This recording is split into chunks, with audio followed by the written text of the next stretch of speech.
First of all, I would like to welcome you to BHW Hotelier Indian Hospitality Summit and Awards. It was a really insightful session, although you mentioned that it went a bit off the script, but it was still amazing. So I just wanted to know, you've been leading Fortune for a long time. Now you're with Tamara Leisure Experiences. How do you see FDI, enhancing and growing in India throughout the years?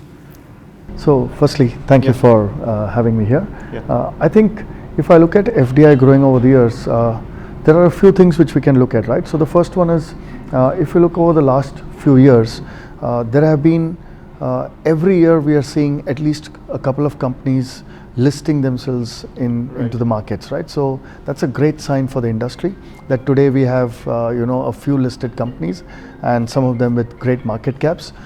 So it augurs well for the industry in general that there is a lot more capital flowing into our business. That's one. Of course, FDI is something which all industry players look at. How does it come in and how does it make sense for us? Right. For more of the FDI to come in, we'll have to build confidence amongst the investors, and some of it comes from largely our performance. Right. And the second one is on how we manage our businesses, right? So there's a huge amount of focus on what we deliver and how we do it, right? So it's easy to look at what we deliver because it's all about numbers, and the how we do it is pretty much the way we work, the way the industry operates, and hence there's a lot more focus today on ESG in this sense, right?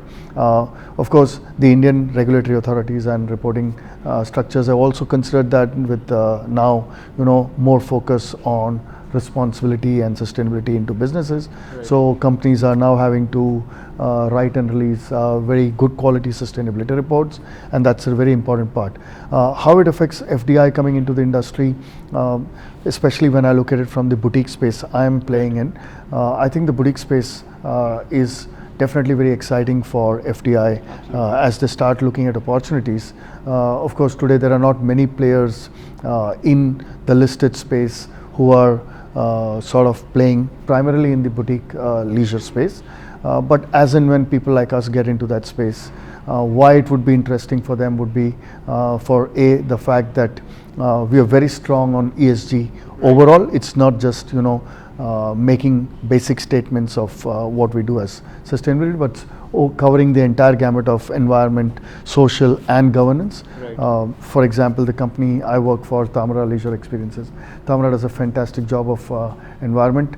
In fact, we focus a lot on environment right from the way we plan our properties to the way we operate it. Right. And social is a huge piece for us in the way we involve the community into our operations across every location we are present in, and extremely strong on governance. In fact, we are one of the few companies who can claim to have pretty much digitized every process in the company, and so much so that if I look at, say, the last 3 months of my time, I would have probably signed 3 to 4 papers physically because everything else is digitized in our system, and that shows that there's a very high level of governance and a very high level of managing document standards, and at the same time transparency in what we do. Having said that, it's not just ESG which makes boutique leisure very attractive. Right. It's also the fact that with the properties we do, for example, we have a huge amount of focus on wellness, and typically you can see today wellness has become a buzzword. Yes, it has. In fact, properties which are very good at wellness are able to command a 30 to 40% premium. Right. In average rates over the rest of the leisure market they compete against. Similarly, for example, we operate a Ayurveda property in Alleppey. Right. And there our minimum length of stay is 7. So it also sort of gives you a better way to understand occupancy patterns and making sure that the risks of low occupancy are hedged well. So overall, there are a lot of attractiveness in the boutique leisure space as well when it comes to FDI, and I'm surely looking forward to that as well. So you've pretty much covered all the topics. I just wanted a personal take from you. How many years are we talking in terms of the kind of FDI growth we want to see in the future? Oh, look, I think it's hard to put a number. I would say that I would just hope that we continue increasing. If I look at the last 2-3 years, I think we have increased in high double digits in terms of percentage growth.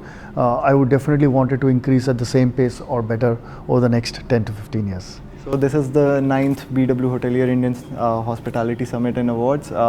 What is your take on it? How does BW Hotelier enhance the stage for hospitality? You know, I must say it's always been a pleasure or more a privilege to be part of BW Hotelier event. And I must definitely take the opportunity to congratulate Dr. Batra, Mr. Bhuvanesh Khanna and the entire team at BW Hotelier for painstakingly, focusing on every small element of detail and putting on a great show year on year. And I wish you many more successful years of conducting this event. By doing this, while there are quite a few events, you always place yourself as one of the best in the space you are in, and I just wish you good luck. Thank you. Thank you so much for your time. It was a pleasure talking to you. Thank you.